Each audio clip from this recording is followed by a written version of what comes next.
Hugo Sudaire, Hugo querido, ¿cómo estás? Buen día, Juan Pablo Galeano y Jorge Poder, te saludamos. Juan Pablo, Jorge, buen día a los dos. Gracias por atendernos, Hugo, como siempre. No, por favor. Era lo que se esperaba, sorprendió, entiendo que es proceso de una larga preparación, por lo que ha dicho el ministro Guzmán. Explícanos y explícale un poquito a la gente qué, en rasgos generales, es lo que ha propuesto Argentina y qué te pareció a vos esta propuesta. Bueno, disculpame que voy a hacer una digresión para terminar la idea fuerza tuya. La política, en una perspectiva, nos permite a todos nosotros, a todos los que estamos dando vuelta en la calle, los que están dando vuelta en la calle, los que salen a trabajar, los que salen a viajar, a preservar un derecho fundamental de la Constitución, que es la propiedad privada. O sea, sin política no hay propiedad privada. Sin Constitución no se consagra la propiedad privada. Y la propiedad privada, digamos, es una de las palancas fundamentales, digamos, para el desarrollo económico de cualquier comunidad o de cualquier país. Y la custodia de la propiedad privada la tiene a su cargo la clase política, a través de leyes. Entonces, no hay que quitarle mérito, porque nosotros tenemos una sociedad organizada, que nos puede gustar o no cómo está organizada, debido a la actividad de la clase política. Esto es lo que quería agregar. Está muy bien, además tiene que ver con un poco tu cuestión económica, hablando de la propiedad privada. Claro, yo reivindicaría, además de eso, Hugo, la libertad y la democracia y la política como transformadora de las realidades. No, por cierto, yo me enfoco desde el punto de vista económico, tal cual. Del comentario, digamos, que no es generalizado, pero hay mucha gente que dice, no, ganan mucho. Bueno, las empresas con posiciones monopólicas u oligopólicas genera una transferencia de recursos de la población hacia esas empresas que nadie dice ganan mucho. Cortito, mira, desde la década del 80 hasta ahora, después de la caída del muro de Berlín, digamos, la economía creció menos que después de la Guerra Mundial, mucho menos, y el 80% de ese crecimiento se concentró en el 1% de la población. Eso te iba a decir, mira, cortito y ahí ya... está fallando. ¿Qué falló ahí? La política. Totalmente. Porque la política no actuó, la política se dejó presionar por ese sector. Concedió. Claro, se lo concedió. Entonces, hay que buscar un sector y un Estado fuerte para lograr equilibrio para los inversores, para todo el mundo. ¿No? Sergio Massa redujo el 40% que se habla tanto, ¿no? Del gasto, del 40% en el Congreso de la Nación, y eso representa un ahorro de $200 millones. Ahora, de aplicarse el impuesto a la riqueza sobre el cual se está trabajando, creo que es impuesto patrio, a una decena de personas nada más, entre el 1,5 y el 2% de su riqueza, la recaudación es de casi $4.000 millones. Claro. Ahí te das cuenta quiénes son los que tienen guita, verdaderamente, perdón que lo diga de una manera tan cruda. Mira, ayer escuchaba a una senadora, porque en Estados Unidos se está pensando en esto. Estados Unidos mandó por el tema de coronavirus, a Estados Unidos se quedó de golpe 22 millones de personas sin trabajo, pero no es que 22 millones de personas cerraron la empresa, no. Ya vamos a ver bien las estadísticas, en algún momento lo van a sacar, pero se calcula que más de la mitad de esos 22 millones de personas, se agregaron 20 millones, 18 millones de personas que se agregaron al mundo del desempleo, lo hicieron voluntariamente. ¿Por qué? Porque no quieren tomar riesgo, los obreros, los empleados, los operarios, no quieren tomar riesgo que la patronal, digámoslo así, no toma. Entonces, directamente no van a trabajar y le piden al gobierno que el seguro de desempleo. Claro, entonces, entonces, que ayer estaba viendo un programa, justamente, que una senadora está planteando grabar, como hizo Estados Unidos en el año 1936, Franklin Theodore Roosevelt, hermano del anterior Roosevelt, creo que era hermano, obtuvo una ley que grabó con el 90% de las ganancias que habían obtenido las empresas y que en épocas de crisis y que estaban por obtener en época de guerra. ¿Sabes cuál fue? La consigna de él fue ni un millonario de la guerra. 90%, llegó a casos 94%. Bueno, ahí hay una historia, yo hace poco estaba leyendo un libro sobre la Primera Guerra Mundial y veía el contexto, por ejemplo, de Henry Ford, de la Ford, y de cómo tuvo, el Estado lo presionó y no le quedó otra que, hablando en criollo, que ponerla, que pagar. Bueno, claro, y ahora se repite esa historia, porque ahora, en vez de decir ni un millonario de guerra, en Estados Unidos están empezando a pensar en cambiar un poquito esa consigna, es ni un millonario de coronavirus. Entonces una senadora ayer, una mujer muy interesante lo que decía, estaba siendo entrevistada y el periodista, un poco en chanza, le decía, pero te estás metiendo con mi propiedad privada, porque le decía, bueno, yo soy rico, a ver cómo es. Yo no quiero porque te estás metiendo. Me dice, mira, no te hagas ningún problema. Tus primeros 50 millones de dólares son tuyos. ¿Te alcanza eso? Le decía la senadora. Y de ahí en adelante, por cada dólar te vamos a cobrar 2 centavos. Sí, lo vi. O sea, vi a lo que te estás refiriendo. Claro, no lo podemos pasar porque es radio. Un presentador de un programa político que a su vez es muy sarcástico. Sí, es medio un talk show, una cosa así. Claro, que es muy bueno, pero bueno, ¿cuál es qué mensaje te queda? Que ya están preocupados con el tema. Bueno, en Europa ha surgido por el tema de coronavirus la posibilidad de generar una especie de impuesto a las riquezas. Por supuesto, y en eso viene, acordate de la tasa Tobin, allá en la década del 70, 80, que era gravar a todas las transacciones financieras con un 0,5% y destinarlo a un Fondo Mundial contra la Pobreza, hasta lo que está diciendo Piketty en su libro Capital e Ideología, que Piketty que dice, acá hay una crisis capitalista, falta capitalista y sobran pobres. ¿Cuál es la solución? Convertir a los pobres en capitalistas. Entonces dice, tiene una idea que, bueno, es una idea seria, pero no sabría cómo se implementaría. Él dice imponer un impuesto al patrimonio de la gente más rica y regalarle, entregarle, darle a cada pobre $25.000. Alcanza para cada pobre. Y con eso el pobre se convierte en capitalista, porque lo dotas de un capital que puede comprar herramientas y puede empezar. Bueno, en ese terrible abanico, en diferencia de pensamiento, o ese abanico que abarca desde el año 1930 hasta hoy, bueno, aparece una crisis y para las crisis las soluciones son siempre parecidas. Tal cual. Lo que ocurre es que esta crisis es muy distinta. Lo que tiene que quedar claro, Hugo, antes de que hablemos del tema de la deuda, digo, porque a medida que hablamos van llegando algunos mensajes y demás, que no es cierto que en democracia los tipos que más guita han hecho han sido los políticos. No es cierto, y queda claro. Tenés la lista de millonarios en Argentina y en el mundo y no son políticos, son los empresarios fruto de oligopolios y monopolios que han hecho riquezas, no sé cómo calificarlas y adjetivarlas. Obscenas. Obscenas, impúdicas, iba a decir yo. El mismo Bill Gates considera que lo que él tiene es obsceno y dice, yo considero que yo pago pocos impuestos. Hay mira, les recomiendo a la gente que está escuchando, eventualmente que vean un video en YouTube que está... es del fundador de Amazon.com, que se llama, si lo buscan, Los ricos no crean empleo. Los ricos no crean empleo. Es muy revelador lo que dice. O sea, que digamos la economía... Sí, pone de manifiesto la injusticia del sistema muchas veces, ¿no? De que... No, claro, lo que pasa es que si los ricos desigualdad. son el 1% del mundo y los pobres el 99%, para simplificarlo, si se junta un rico y un pobre en un asado, tanto el rico como el pobre comen 300 o 400 gramos de carne. Ahora, de los ricos no vive el mundo, porque si solamente comieran carne los ricos, no se comería carne. Los 400 gramos que comen el 99% es lo que hace mover la economía. Esta es la tesis de este hombre, del fundador de Amazon.com. Te convocamos por otra cosa. Es tan apasionante el debate y te seguiría hablando toda la mañana. Está realmente muy bueno, pero la idea era que nos contaras un poquito, Hugo, tu visión y explicar, ayudar a entender qué significa esto de 3 años de gracia, quita de interés, quita de capital.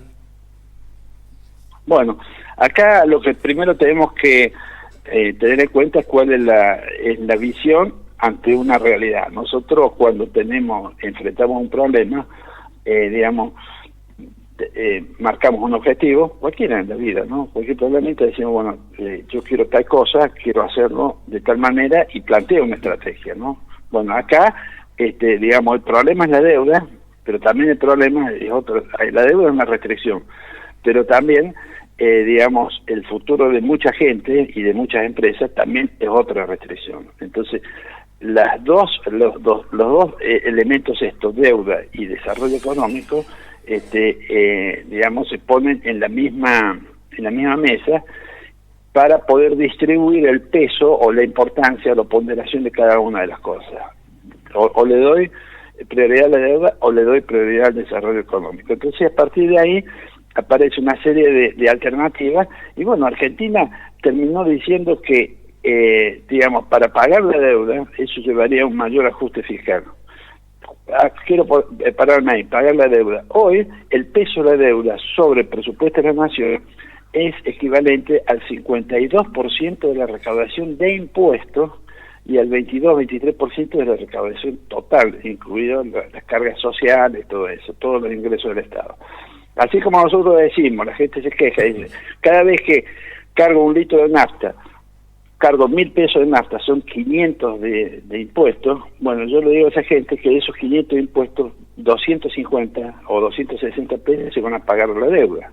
Entonces, vos estás sacando del flujo, imagínate una economía familiar, vos estás súper endeudado y tenés que pagar al banco. Entonces, ¿de dónde sacás la plata del banco si no tenés más ingresos? Y bueno, sacás con una contracción de gasto tuyo. Entonces, comes menos, no le compras útiles escolares a tus hijos, no te compras ropa, no dejas de salir, o sea, te contraes. Bueno, esto pasa lo mismo. Y digamos, la alternativa que tiene el Estado es crecimiento para pagar la deuda o pago la deuda con recesión.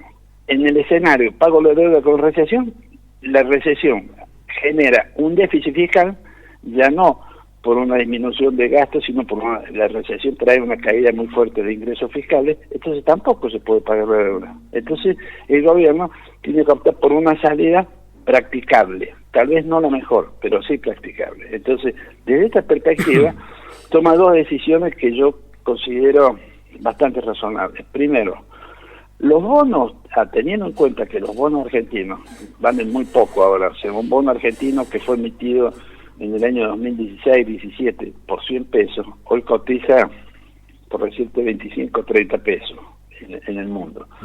Si les hace una quita grande a los bonos, esos bonos empiezan a valer 10 pesos, y a 10 pesos aparecen los fondos buitres. Entonces, ¿qué hace con el capital? Bueno, una reducción que es casi ínfima, 5,4%, creo que es 5%, digamos, ¿no? Pero por otro lado, Argentina viene pagando el 8% anual de intereses sobre una deuda que está llegando a los 400.000 millones de dólares. 8% anual sobre 400.000 millones de dólares, digamos, son 32.000 millones de dólares. No toda la deuda tiene ese interés. Así se llega a los 23.000 millones de dólares, que es el 50% de los ingresos fiscales tributarios que tiene el país. Entonces, ¿qué dice? Esos intereses son intereses irreales ahora, en esta época de recesión. Claro. Y el mundo, todo el mundo, le va a costar 3 o 4 años levantarse. Y cuando hay recesión en el mundo, los intereses caen. Por eso la propuesta de esa gran quita en los intereses tiene sentido. O sea, pero todo esto, aunque tenga sentido, al tenedor de títulos no le gusta. Y bueno, y reclama y rezonga. Entonces ahí aparece un poco lo que escuchaba hace un rato, hay que pegarle al chancho para que aparezca el dueño. Entonces aparecen los operadores locales, que esto debe ocurrir en todos lados, economistas, abogados. Bueno, lo dijo el propio ministro, diciendo ahora van a escuchar en la tele a los representantes del establishment, claro, bueno, que son, claro, creo que en eso hemos aprendido con el paso del tiempo ya. Y aparecieron los dueños. Y sí, pero ya más o menos la gente sabe quién es quien le habla. Entonces, bueno, entonces yo creo que la oferta, que puede ser antipática para los tenedores, pero los tenedores por otro lado tienen una crítica muy grande. Los tenedores le prestaron al país 100.000 millones de dólares en 4 años con vencimiento en los 4 años, 3 años siguientes. O sea, eso no se hace nunca. O sea, los tenedores han tenido, los prestamistas han tenido un comportamiento absolutamente irresponsable con su propio riesgo y están pretendiendo transferir ese riesgo a toda la población. No, el riesgo es que quede del lado de ellos. Si ellos le prestaron a una economía insolvente que su flujo de caja no les daba para devolver en los 3-4 años siguientes que se fuera Macri, bueno, que ellos también asuman ese riesgo, porque digamos el capitalismo, no nos olvidemos, es el arte de tomar riesgo y de obtener ganancias sobre esos riesgos. Hugo, bueno, sí. Perdón, el presidente ayer decía que hoy iba a ser el día clave, los bonistas ya están, haciendo lo que se esperaba, que era rechazar la oferta, empieza la dura negociación. ¿Qué crees que va a pasar? Mira, Argentina está en default desde que apareció, no me acuerdo, no era Duhovne, era otro, Lacunza, y dijo, muchachos, la deuda que nosotros emitimos no la vamos a pagar. No me acuerdo cuándo fue, en agosto, parece tan lejos esto, pero fue el que habló del reperfilamiento, claro, como una manera elegante. Correcto, que incluso mandó para adelante la deuda emitida en pesos por el mismo gobierno. Entonces, lo que hay que hacer con Argentina, uno pensaba el año pasado, Argentina está en default y falta el acto que lo declare. Sí. Pero nadie quiere declarar el default, porque acá ocurre un fenómeno mundial. En el mundo, como en Argentina, hay una crisis de demanda porque la gente está en las casas, pero también hay una crisis de oferta. Se han desarticulado esos dos elementos básicos de la economía. Entonces, el mundo tampoco tiene para devolver a los acreedores externos. Fíjate vos, esto es como como un negocio en un barrio, que todo el barrio, los ingresos anuales de todo el barrio de la cuadra son 100 pesos y el negocio de la roticería tiene un crédito contra ese barrio, o sea, el barrio le debe 322 pesos, no lo cobra más. El mundo está así. La deuda que tiene el mundo es el 322% más grande que el Producto Bruto Mundial. Entonces, el tema del default es un fantasma, el fantasma del default es un fantasma que gira en todos los países. Pero esto pasa como en el fútbol. Nadie quiere ser el primero en declararlo. El fútbol, vos te acordás quién ganó, pero no del segundo. Del primero se acuerda todo el mundo. Entonces creo que también Argentina, de un modo prudente, aun cuando está en un default técnico, no lo está declarando porque no quiere ser el primero. Y esto también lo saben los acreedores. Entonces ahí aparece la parte política, que hay gente que en la política en Argentina está interesada que digan, mira, yo estuve leyendo esta mañana, digo, esto es prácticamente un default. No es prácticamente un default, porque técnicamente hay plazos, hay condiciones que deben cumplirse que todavía no se han cumplido para declarar el default. Se nos viene la pausa, pero quiero hacerte una cortita sobre el final para los que nos están escuchando, para el ciudadano de a pie que dice, che, ¿y qué significa que la Argentina haya reprogramado o intente reprogramar sus deudas como ya lo viene haciendo? ¿Crees que puede tener alguna consecuencia práctica en el corto o mediano plazo en un contexto completo con esto, en un contexto de una economía con una recesión tremenda producto del coronavirus, una economía parada, un dólar a 100 mangos? ¿Qué se le puede decir a la gente? Absolutamente sí, porque la Argentina, al no pagar intereses y ni capital durante los 3 años, ya no va a salir al mercado de dólar para buscar dólares para exportarlos pagando deuda. Entonces la presión sobre el dólar también va a bajar. Un actor importante en la compra de dólares es el propio Estado, que tiene que hacerse de dólares para pagar su deuda. Entonces, ese flujo de pesos que iba al dólar ya no va a estar más, que son 22.000 millones al año, 22.000 millones al año, que no es poco. Y ese flujo de pesos que no era el dólar se va a volcar a la economía. Entonces, de hecho se está volcando. O sea, los subsidios que están dando ahora el ANSES es fruto de no estar pagando la demostración más práctica. ¿Eso significa esto de no vamos a cumplir con el fondo a costa de postergar los derechos de los argentinos, una cosa así? Bueno, sería es eso mismo, o sea, Argentina hoy está pagando digamos, todo este operativo sanitario que es terriblemente caro, le está dando préstamos a las empresas para que paguen los salarios, está dando subsidio de 10.000 pesos, y todo eso está saliendo de que han cerrado la caja de pago de la deuda externa. Dice, muchachos, esta plata, estos 22.000 millones de dólares que este año los vamos a pagar por la deuda externa, los vamos a volcar adentro. Bueno, este es el efecto inmediato. Pasó en el año 2003. en el año 2002, cuando se dejó de pagar la deuda externa. Los gobiernos, tanto de la Rúa como de Kirchner, de Duhalde como de Kirchner posteriormente, se encontraron con un flujo de ingresos muy grande, que en ese momento era entre 12 y 15 mil millones de dólares al año, que lo volcaron a la economía.